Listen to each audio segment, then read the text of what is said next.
இப்போ நம்ம எதை பற்றி பார்க்க போகிறோம்னா ஆப்ரேட்டிங் சிஸ்டம் ஓஎஸ் அதுக்கும் தெரிஞ்சுக்கலாம்.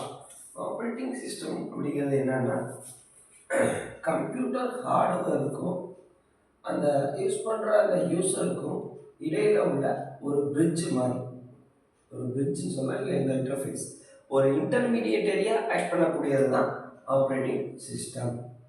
இது என்ன அப்படின்னு சிம்பிளாக சொன்னால் ஒரு சிஸ்டம் சாஃப்ட்வேர். ஹார்ட்வேருக்கும் சாஃப்ட்வேருக்குமான டிஃப்ரென்ஸ் என்னென்னு பார்த்தீங்கன்னா, ஹார்ட்வேருங்கிறது ஒரு ஃபிசிக்கலாக இருக்கும், அதாவது ஒரு மானிட்டரோ ஒரு மவுஸோ இதெல்லாம் வந்து ஹார்ட்வேரில் வரும். சாஃப்ட்வேருங்கிறது சிஸ்டம் ப்ரோக்ராம்ஸ், ஒரு ப்ரோக்ராம் ஒரு செட் ஆஃப் இன்ஸ்ட்ரக்ஷன்ஸ் டேட்டா இதெல்லாம் பர்ஃபார்ம் பண்ணக்கூடிய செட் ஆகக்கூடிய சாஃப்ட்வேர்.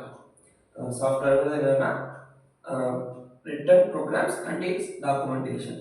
அந்த ப்ரோக்ராமை எப்படி யூஸ் பண்ணணும் அப்படிங்கிறதுக்கான டாக்குமெண்டேஷன் இருக்கும். அந்த செட் ஆஃப் இன்ஸ்ட்ரக்ஷன்ஸ் கொடுத்துருக்கக்கூடிய விஷயம் ப்ரோக்ராம்ஸ் ஆகும். இது சாஃப்ட்வேர். அடுத்தது கம்ப்யூட்டர் சிஸ்டமோட காம்போனன்ட்ஸ் என்னென்ன அப்படின்னு பார்த்தா, ஃபஸ்ட்டு ஹார்ட்வேர். அங்கே மேலே சொன்ன ஹார்ட்வேருங்கிறது ஒரு ஃபிசிக்கல் காம்போனண்ட்டாக இருக்கும். அதேமாதிரி ஆப்ரேட்டிங் சிஸ்டம்ங்கிறது அந்த ஹார்ட்வேருக்கும் அந்த யூஸருக்கும் இன்டர்மீடியேட்டாக இருக்கும்.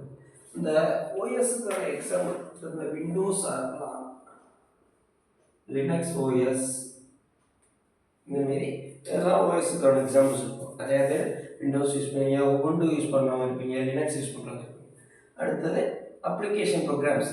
அப்ளிகேஷன் ப்ரோக்ராம்ஸ் நார்மலாக நம்ம கம்ப்யூட்டர்லேயோ பிசி லேப்டாப் மொபைல் ஃபோன்ஸில் பார்க்கக்கூடிய வாட்ஸ்அப் மாரி அப்ளிகேஷனாக இருக்கலாம், இல்லை க்ரோம் மாதிரி ப்ரௌசர்ஸாக இருக்கலாம், இல்லை மைக்ரோசாஃப்ட் எக்ஸல் பவர் பாயிண்ட் மாதிரியான விஷயங்கள் இருக்கலாம். அதெல்லாம் யூஸருங்கிறது யூசர்ஸ் கம்ப்யூட்டர்ஸ் அந்த இதை யூஸ் பண்ணக்கூடிய ஆளாக இருக்கும்.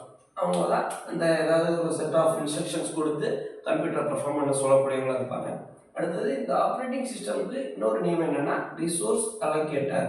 இவங்க ரெண்டு பேருக்குமான பிரிட்ஜுன்னா என்ன, இவங்க ரெண்டு பேரும் இதுக்குமான ஒரு பர்ஃபார்மன்ஸ் பண்ணக்கூடிய விஷயத்துக்கு தரக்கூடியதான் ஓஎஸ். அப்போ அந்த ரிசோர்ஸ் அலோகேட் பண்ணுறவங்க தான் ஓஎஸ். அது ஓஎஸோட இன்னொரு நேமு. அதேமாரி ஓஎஸ் இந்த ஆப்ரேட்டிங் சிஸ்டமோட கோல் என்னென்னா அக்சஸ் பண்ணுறதுக்கு ஈஸியாக இருக்கணும், கன்வீனியண்ட்டாக இருக்கணும், அந்த ப்ரோக்ராமை எக்ஸிக்யூட் பண்ணுறதுக்கு கன்வீனியன்ட் மெத்தடில் இருக்கணும், எஃபிஷியண்ட்டாக இருக்கணும். எது எஃபிஷியன்சிங்கிறப்ப இந்த ரிசோர்ஸஸ் சிபியூஆர் இருக்கோ இல்லை மெமரி இதெல்லாம் மேனேஜ் பண்ணுறதுக்கு எஃபிஷியன்ட் மெத்தடில் பண்ணுறாங்க. ஒரு டயக்ராம் பார்த்தா இது கம்ப்யூட்டர் ஹார்ட்வேரு, இங்கே யூசர்ஸ்லாம் இருக்காங்க, யூசர் 2 யூசர் 3 இருக்காங்க. இவங்களுக்கு இந்த ஹார்ட்வேருக்கும் இடைப்பட்ட விஷயம் தான் ஆப்ரேட்டிங் சிஸ்டம் இருக்கும். இந்த அப்ளிகேஷன் ப்ரோக்ராம் இருக்குது. இந்த யூசருக்கு இந்த கம்பைலரை அலோகேட் பண்ணுறது, யூசருக்கு அந்த டேட்டா பேஸுக்கு தேவையான விஷயத்தை அலோகேட் பண்ணுறாங்க. இந்த மாதிரியான விஷயம் தான் ஓவரால் இதெல்லாம் ஆப்ரேட்டிங் சிஸ்டம் பற்றின இன்ட்ரடக்ஷன். தேங்க்யூ.